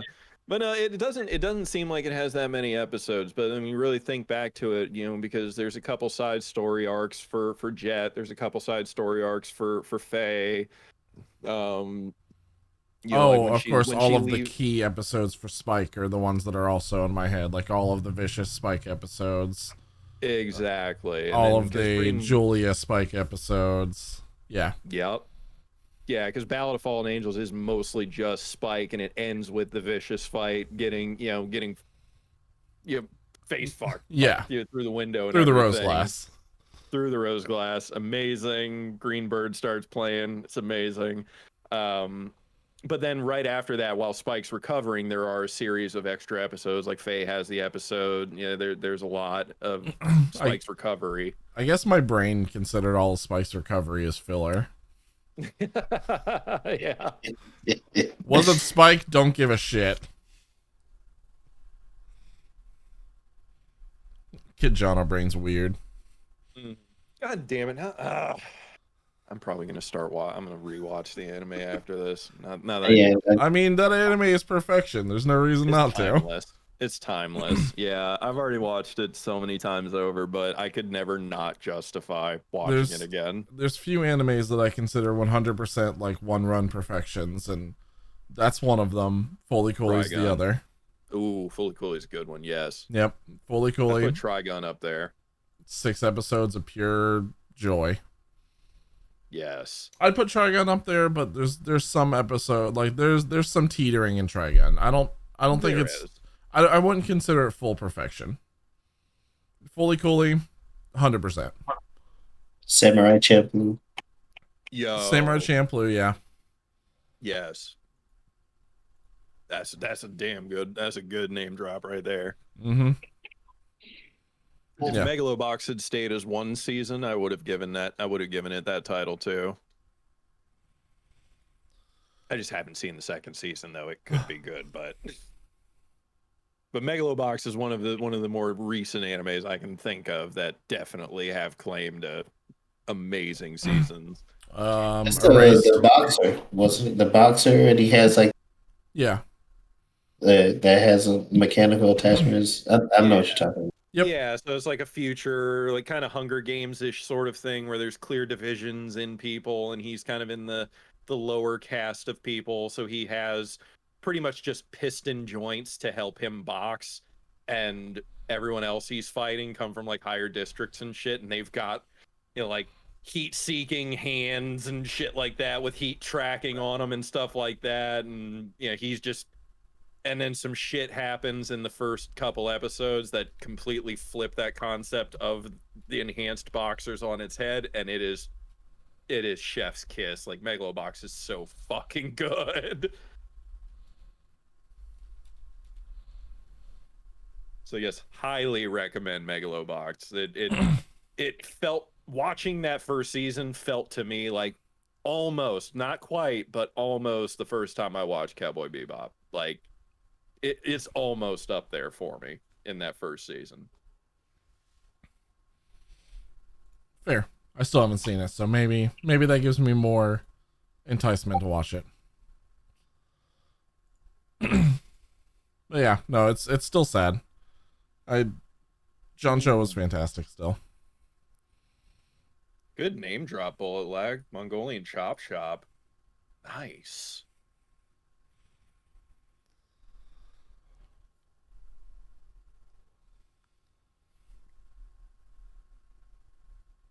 You know, there's not really a good segue into the next. So yeah, Destiny. Yeah, well, we'll just go with, since we brought up Destiny earlier, and that we've had a string of some good and bad news. Destiny brought back the Gjallarhorn for the 30th. Oh, that's also, I forgot to mention that I was playing the shit out of the Destiny anniversary because that dropped this week, and it's been fucking wonderful. They brought back Gjallarhorn into the game, and then they immediately nerfed it by turning it into a nerf weapon. Yeah. They have a full-scale replica of the Gjallarhorn that you can get as long as you complete the quest in-game, and then you have the ability to buy it from the Bungie store when it releases next year, and it'll be $160, and I think it'll be about the same size as my Gjallarhorn is back there. So yeah, buddy. You know, I love that thing. You know, it's there. I may get it.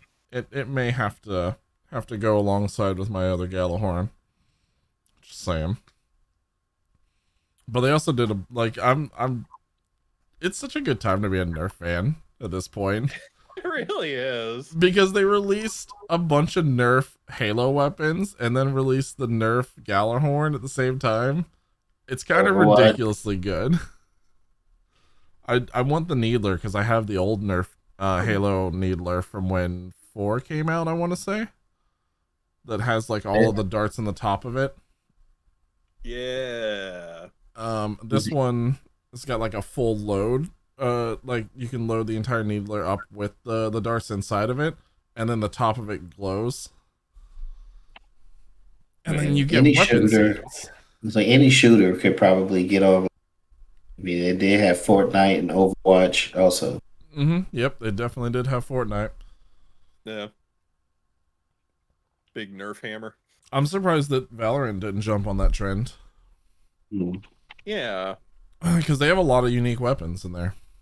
I would love to have a little thing, just like a little red glowing thing that I could like snap around corners and stuff like that for that one guy's flashbangs in Valorant. I mean, you can have that. It's called a lighter. And then a pile of gunpowder. I'm just saying, there's possibilities. We can make this happen. Hey Ma, turn off the smoke detectors. I'm gonna do science. Hey Ma, get the fire extinguisher. How much do you care about the linoleum in the kitchen?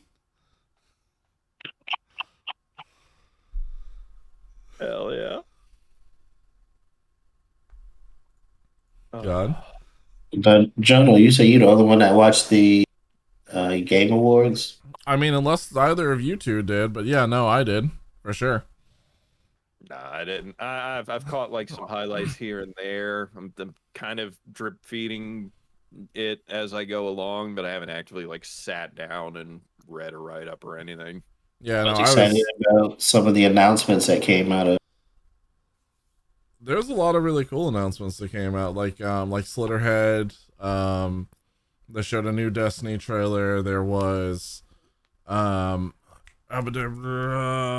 was the other? There was another like couple of big announcements that were on there. I saw the Wonder Woman game. We had a rumor about the Star Wars. Oh yeah, the Quantic Dream Star Wars game. Yeah. That was one of the big ones. That was one of the like opening ones that were on there. Another trailer for Suicide Squad. There was the Sonic movie trailer that looked fucking amazing. We do not deserve those movies at all.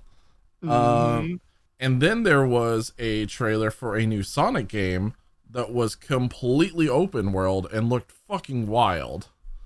I just what? It was like, hey, you want Breath of the Wild's world, but you play a Sonic and can speedrun everything? Right. I'm Have fun. Kind of curious. Yeah. I think Lad already mentioned the Wonder Woman game. Yeah. Was shown on there. That was a complete surprise. The Cuphead DLC, which I'd honestly forgotten about until this point because it's taken them so long for this DLC to come out. So long that Cuphead came out when I started streaming, like 5 years ago. Yeah. And this DLC is just coming out now, I think next year. Looks great. Looks so good. They had the cinematic trailer for Dying Light 2. Yeah. Oh god. You want to pre-order it? I'm gonna play that game day one 100%, but I also fucking love Dying Light in general. I never played the first one. You know, if you pick it up, if it's on sale, I'll gladly play through that story again with you. Nice. Okay. I mean, I've heard great things about it. It's just running around drop kicking zombies, and then at some point you get a grapple hook and you get to just become Spider-Man, swinging around the city. Everything about this. So good.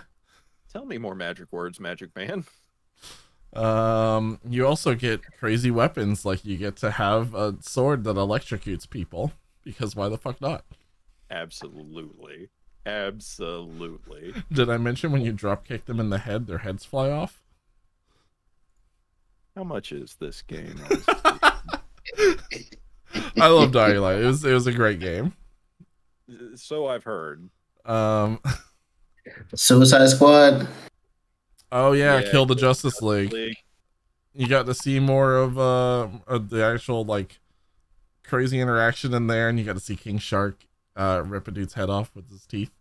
I was happy. King Shark is wonderful. I was happy. Yeah. I'm happy to see Telltale. Yeah, Telltale exists again. Yeah. You know, the thing that we haven't seen in a while. Now bring us another Wolf Among Us, assholes. Yeah, fucking for real. Where's Wolf Among Us 2? The Dune game that was just kind of sprinkled over there.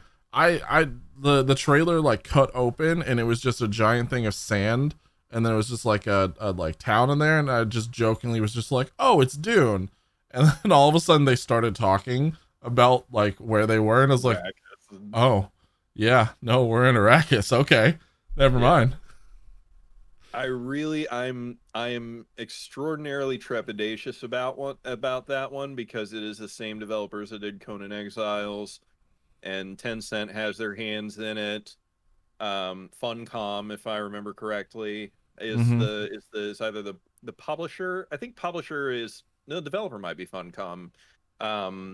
And we saw what they did with what Funcom did with Secret World. So I'm extraordinarily trepidatious, but I am also a Dune fanatic, so I'll probably still play it, but I'll have a grain of salt in each hand as I do.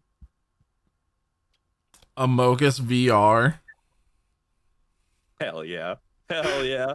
You know, not that we haven't already been playing Amogus in VR for like the better part of this year, but they're making it official.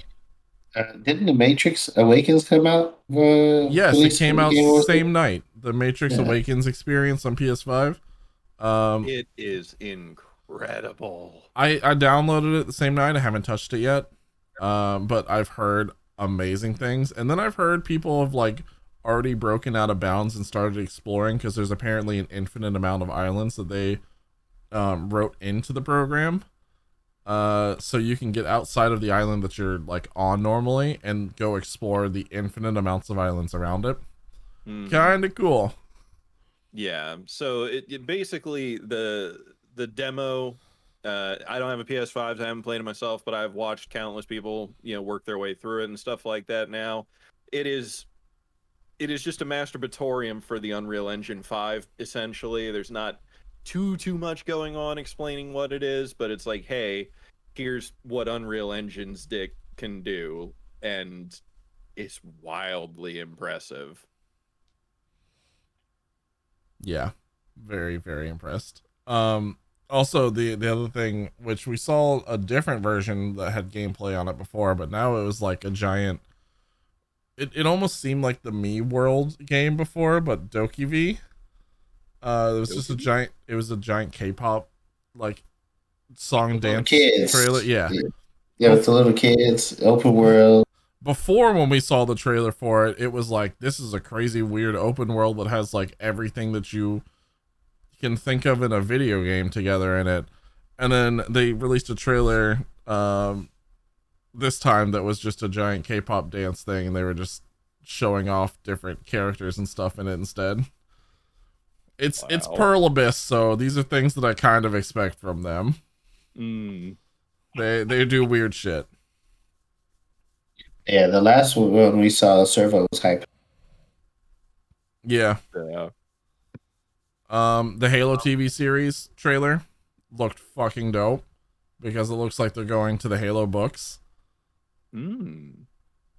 Super excited. Oh, and the big one for me was Final Fantasy VII remake and retrograde interlude coming to Epic literally in 4 days. Yeah, and I will be absolutely hopping on that. It is already on my wish list, even though I already own it on PS5 to play. Yeah, I've got it on PS4 right now, and I just haven't finished it, but I'm going to start it back over on PC. And last one for me from the Game Awards is Nightingale. Nightingale was the crazy survival looking game where you're jumping into different dimensions and things with people, like online multiplayer with people, and like building worlds and stuff. And then there's like random shit that was happening all over the place. Like there was a giant ogre that was like destroying part of their pyramid thing, and it just looked ridiculous but like great at the same time. And I signed up for that. Their base. I signed up for that beta instantly within seconds of them showing it. I signed up for it as well. And a couple more that I've kind of been looking at. So Homeworld 3. Homeworld, a series that you really haven't heard much. I remember playing Homeworld in like high school, and it kind of disappeared off the map.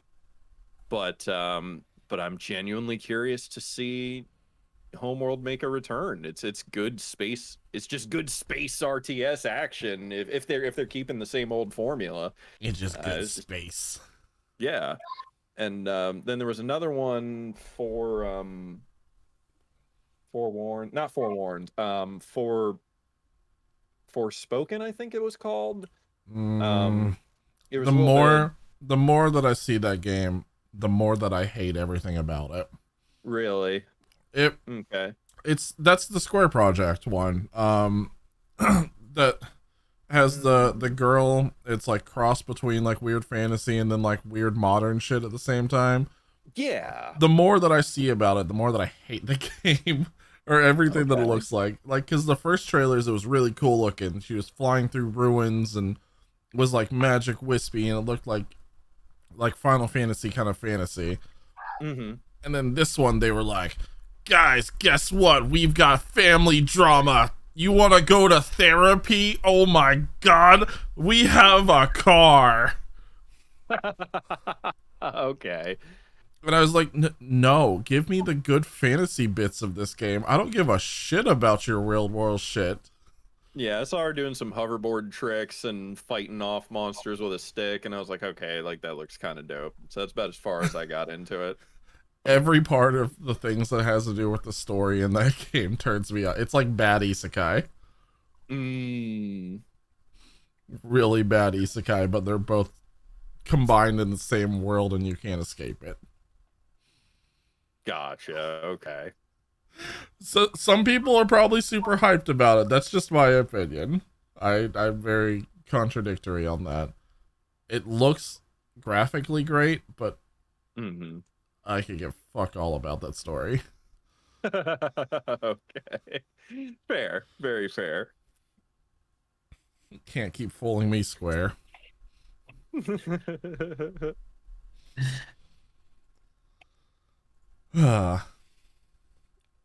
But yeah, so since we're talking about Matrix VR, right, or the Matrix experience from the game show, our last big topic about this was the interview that happened after that game show awards little announcement that Keanu and what the hell's her name? Kate Moss? No, Carrie-Anne Moss. Thank you. Yeah, I blanked. Something Moss. Oh, you were right. Elden Ring also had my PP very hard. Elden Ring has had my PP. Like, but that's just a given already. Yeah. Anything that shows up Elden Ring, and I'm just like, yep, I am standing at attention. Firm and full. 100%. That's just already, there's no doubt about anything in there. But the interview that happened after the announcement of the Game Awards for Carrie-Anne Moss and Keanu Reeves, where like I think it was The Verge who did the interview with them.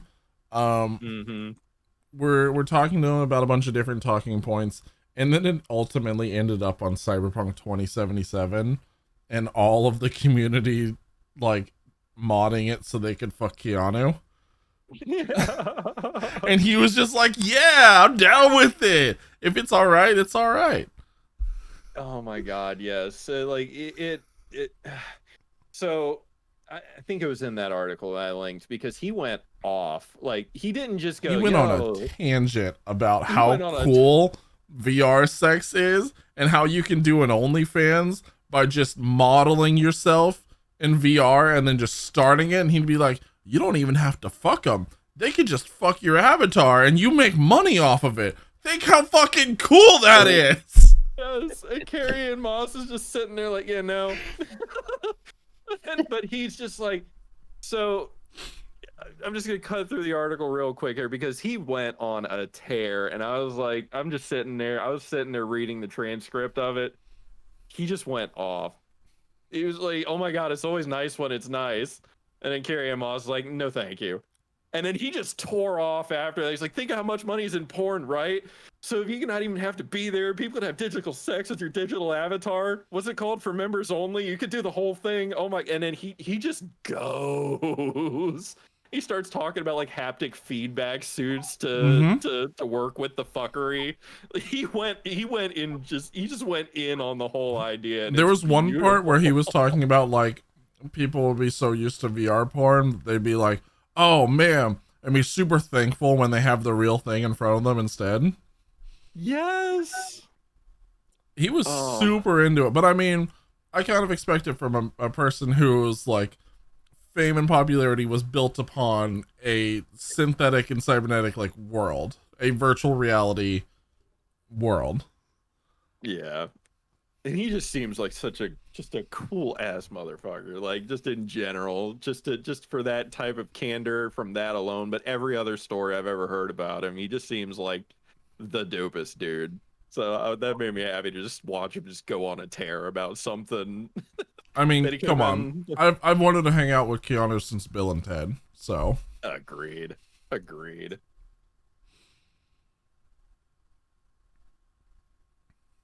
Such a cool guy. So ridiculous.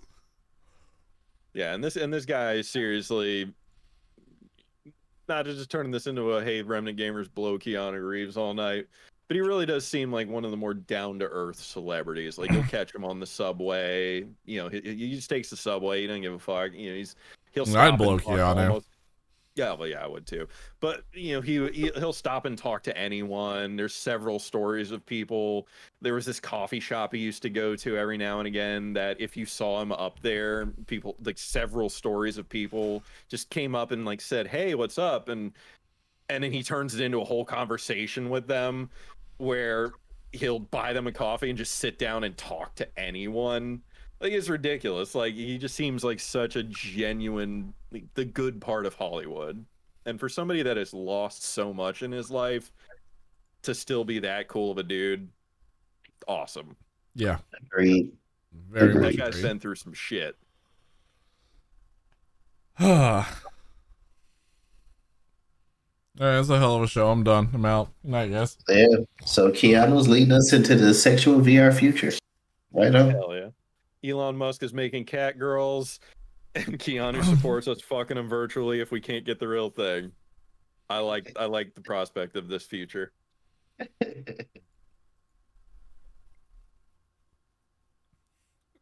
want the VR porn industry to just be spiked because of Keanu. Yeah, just him backing all of it. This is the future the Matrix predicted. Yeah. That's what it's all about. Anything we didn't get to? Well, we got to the Game Awards, so I'm happy. Yeah, we got to that all was that. the main thing. Activision Blizzard still sucks. Oh, there are some things that are coming up for Nintendo Switch Online for the 64. Like game drops. Next week they're dropping Paper Mario 64, and next month they are dropping Banjo-Kazooie. So if you're already a Nintendo Switch Plus, Pro, Super, Triple, Blow Me, Miyazaki, whatever, or Miyamoto, then you can have those. And I'm actually really excited for Banjo-Kazooie. That's the only reason why I got the 64 subscription to begin with. Yeah, I fucking love Banjo-Kazooie. Until they release Banjo-Kazooie Nuts and Bolts, though. Obviously the best Banjo-Kazooie game. Don't at me. I don't even know you anymore. I didn't fucking know you. I would be really surprised if they ended up releasing Conkers on there, but yeah, that one's kind of walking. Who knows? We might. Maybe. I'd love to see Conker's Bad Fur Day return, but they've allowed porn on the Switch, so why not? Fair.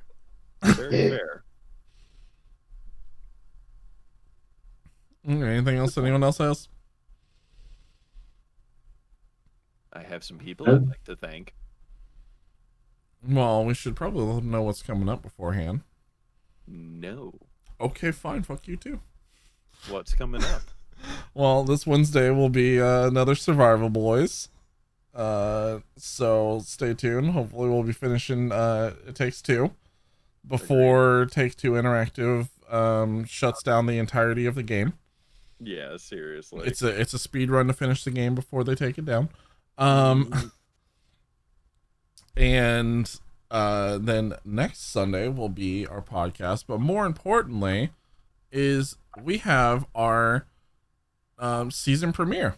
I want to say end of the year, but it's not end of the year because it's at the beginning of the year. So it's our season premiere podcast going on January 2nd, which is 4 weeks from now. Indeed. 3 weeks from now? 4 weeks? 3 weeks from now? That was 3 weeks from now. 3 weeks. 3 weeks from now. Don't listen to me. I don't know how to count.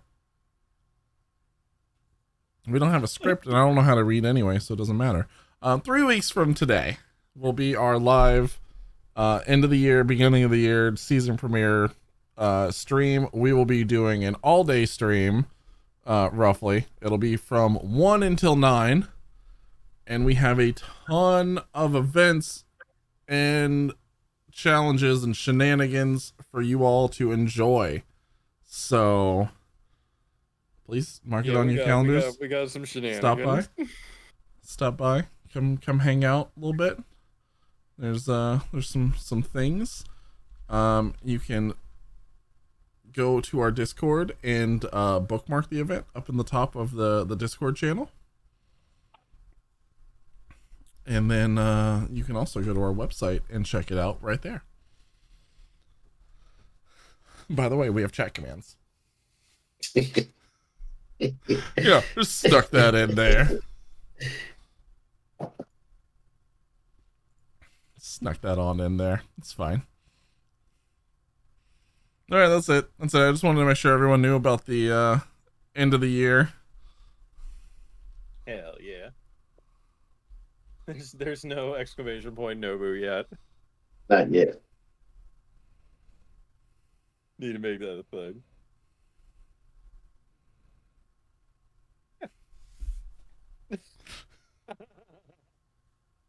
Oh, that was mean. Point does no. That was mean. Listen, no one asked for it.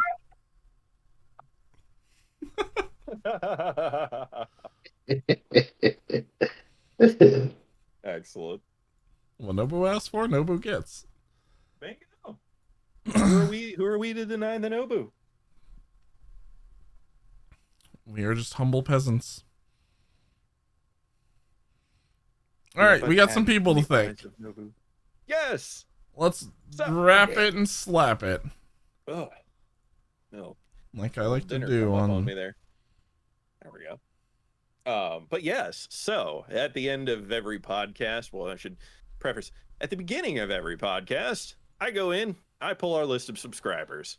We love every viewer that we get. We love every follower that we get. And the subscribers, they help us get that little bit further in the projects that we do. So I like to take my time out at the end of each podcast, read off that list of subscribers, because we love every one of you. And the subscribers, y'all are really helping us, especially in these current times. So I would like to extend a great thank you to Maikaru Otaku TV, It's Batsy, Good King 86, Plas SC2, and Low.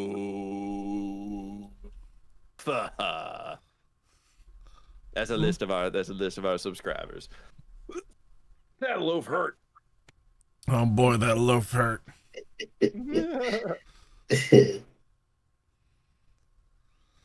All right, well, with that being said, we can go ahead and wrap. We're going to send you guys over to Jazzerdog to show some love. Always a good time over there. But don't forget, you can catch any of our previous podcasts on the audio platform of your choice, or you can watch us on YouTube, as well as any of our previous game nights or Survival Boys or upcoming content that will actually be good content on our YouTube channel. We got some sexy things coming, including the pretty sexy outfit worn by Lad over there. Yeah. Listen. Yeah. It was pretty sexy. You even tore it in all the right places. I know not what you mean. So stay tuned to our YouTube channel. All the links are down below as well. Don't forget to join our Discord for any future updates, or to hang out with us. Throw some memes in there, do whatever. And you can also grab a jersey.